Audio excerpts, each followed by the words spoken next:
Hi, I'm Samir Jain. Most corporate executives are understandably reluctant to air their political views in public, but I'm not. I've been hearing anti Trump rhetoric for 4 years now, and the press has tried every trick in the book to try and delegitimize him as a president. So it's about time that people like us who believe in Trump stand up for him. And I urge you all to look beyond the smears, to look beyond the noise, to judge him by his actions. Judge him by the populist wave that he has created in just 4 months. This is because he stands for the little guy. And this election is once again going to be all about the little guy versus the elites. So I support Trump on ideological grounds.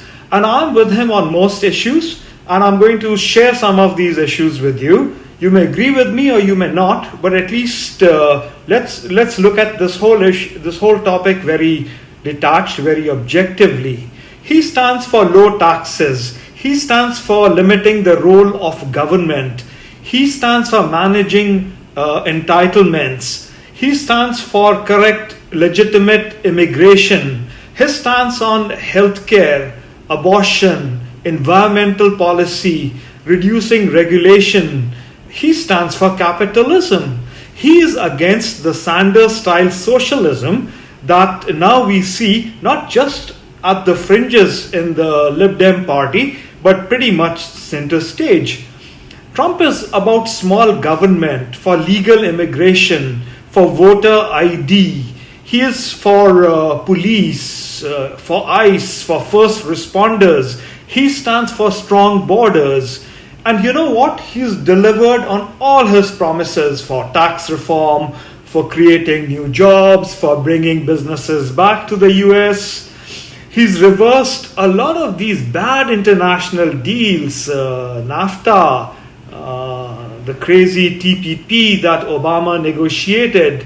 And he's very opposite of the elites, the guys who go to Davos, the elites who run the world. And you know what? It's these guys that have left a financial wasteland. And it's these guys that are decoupled from the middle class, from the working class, the Washington permanent elite. And this class has to go. This class has to go. So it's the press that is in cahoots with this lot that look at this populist movement as a bunch of racist, nativist, xenophobes. But Trump's about economic nationalism. He's about America first. He's about us having a right national security policy. He's about deconstructing this administrative state that has come to be over years and years and years. It has nothing to do that what you see on CNN, nothing to do with race, religion, gender, ethnicity, color. He wants our citizens to be empowered and not to report to faceless transnational entities that have zero accountability. The United Nations, the ECB, the EU, IMF, World Bank, those guys at The Hague. And if you look at his policies, you look at things like, say, taxes. I personally believe that taxes shouldn't be increased on anyone, including on the wealthy, and that wages should be set by free markets. So his stance on reducing taxes has been a huge driver for the economic growth that we've had in the last 4 years. No one can fault him for that. On foreign relations, people say that the US is receding, but it is not. Trump is even more engaged in the Persian Gulf. He's more engaged in the South China Sea. He's more engaged in the Northwest Pacific. He's more engaged in NATO than any other president I know in living memory. But the difference is he does it in his own way. He does it in a way that says that, hey, we can't be the global policeman anymore. We can't bear the entire burden of defending the world anymore, and everyone needs to fork up, and I think that's fair. On military, let me consult my notes. On military, he's rebuilt and modernized the military. He's increased spending, almost 700 billion to a trillion a year. He's protected America and our allies who've been free riding on us for years. He has been extremely decisive in defeating terrorism, in fighting terrorist organizations, in confronting rogue nations, North Korea, Iran. And he has restored American prominence in the world. He's ended a lot of wars that we shouldn't have been in the first place. And now he's tried to create so many new relationships. Some of them might work, some of them might not. Yeah. The steps that he's taken towards North Korea, he's made good on the move of the US Embassy from Tel Aviv to Jerusalem. And very recently, we saw that his efforts have moved to a peace deal with the Arab states, with Israel, with the UAE. And you know what? This might even be the beginnings of an alliance, the beginnings of a partnership, as imperfect as a partnership can be in that part of the world with the Arab world. So he's trying his best to reconcile the Arab world with Israel, with the United States, and ultimately even with Europe. He's been tough on China, and I like it. He's been tough on China's hegemony in the South China Sea, in the Pacific region. He's been a great friend of India, a place where I come from. He has defeated ISIS. ISIS is over. He's made NATO cough up its fair share of defense. Why should we be bailing out a rich Germany, which we've been doing for the last 40 years? Yeah. He's dialed down on Afghanistan. He's gotten us out of costly, unnecessary wars. He's put an end to free riding. And if you think detached and objective, he has done more than any other US president for our vets. The Trump administration has streamlined the process of disability claims. He has modernized the VA healthcare system.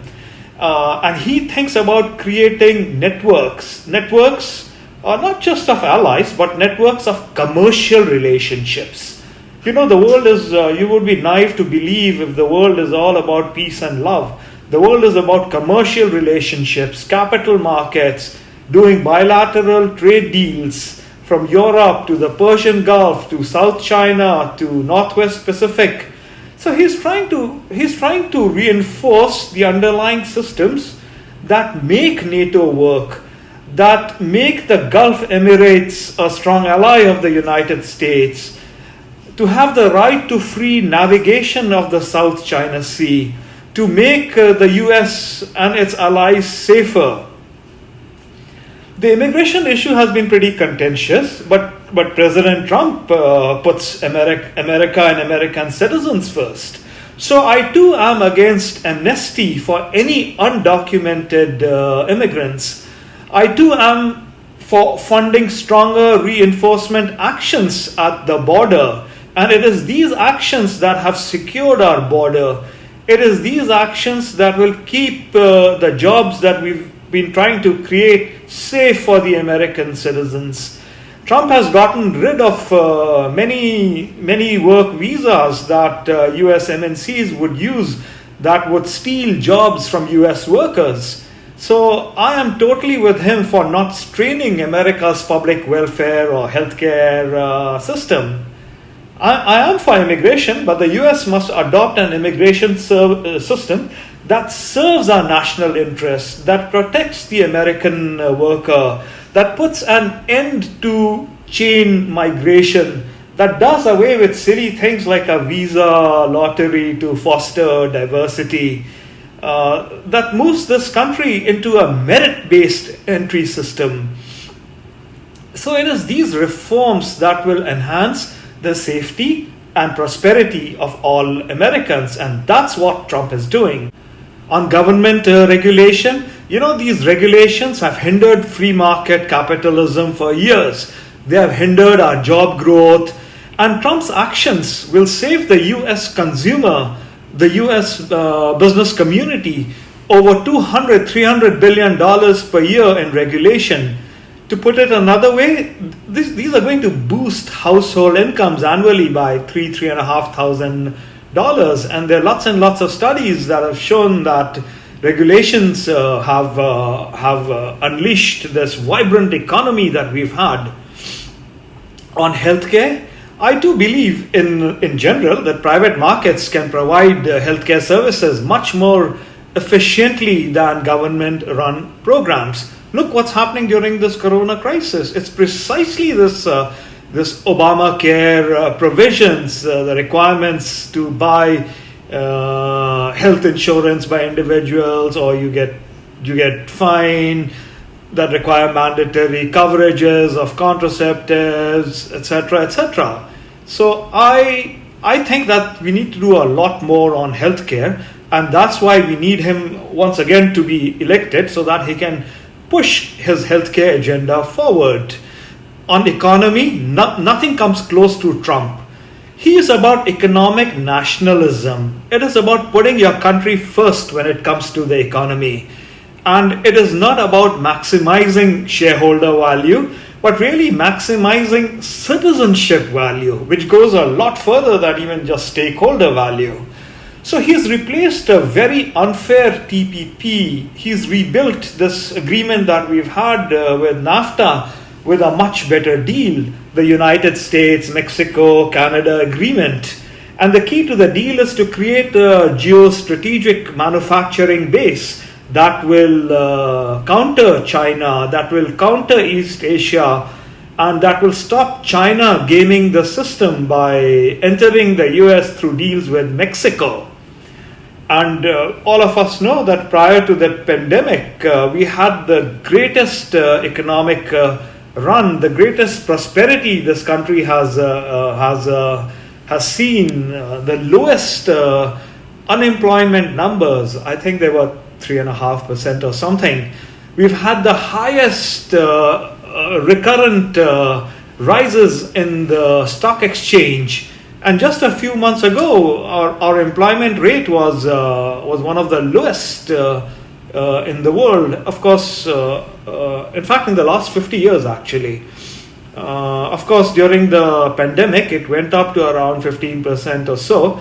But if you look at the August numbers that came in just 2 days ago at 8.4%, it's a clear sign that the economy has come back, that the stock market has hit a record high after high. And all of this really is a proxy for underlying economic prosperity. It's helped more Americans build wealth, more of us to secure our futures. Tax cuts, reform, the administration has been bringing jobs back to our country. So all of these are virtues that I wish other people too appreciated, detached and objective. Look at energy. The US has become for the first time energy independent in our existence, I think. We are now the largest producer of oil and natural gas thanks to the shale revolution. And that has also very important foreign policy, national security imperatives. So Trump was proactive when the virus was still in its infancy. He closed the borders to China when people were saying that, let it be. He closed the borders to Europe. He saved countless lives. We don't look at that. All we see are numbers, headline numbers, but we don't see everything that he has done. More recently, his respect for law and order. So his opponents are all for allowing looting. We've seen that in Portland. We saw that in Chicago. We saw that here in New York City. They are for anarchy. They are for lawlessness in their states and towns. Hell, we've even had calls for defunding the cops and to accept violence and mayhem. The Trump administration has been all about protecting citizens. It's also extending to protecting America's food supply chain to ensure that no family goes hungry. And we must thank him for our food supply chain that has remained safe and intact and durable even as the country shut down during the pandemic. Ideologically, I'm very much with Trump because he stands for free markets, he stands for freedom, he stands for opportunity versus dictatorship and Sanders-style socialism and getting the government in every area of our lives, versus the constitutional freedoms that we now enjoy. So, so I could go on and on and on, but I'm going to wind up here because he's been right on all the key issues that matter. He's pro-life. He's going to defend the Second Amendment as he's been doing. He's going to continue to work for less regulation of businesses, which in turn creates jobs, which in turn increases profits. And his populist nationalist message and its policies are working, not just in the United States alone, but it's spreading. Nationalism is spreading all across the world, in India, in Europe, and China. Now we've seen it so much in Latin America. And we need a continuation of his policies in the next 4 years. So it is for these and many more reasons that I'm going to support President Trump in the coming election. Thank you so much for listening in. Bye-bye.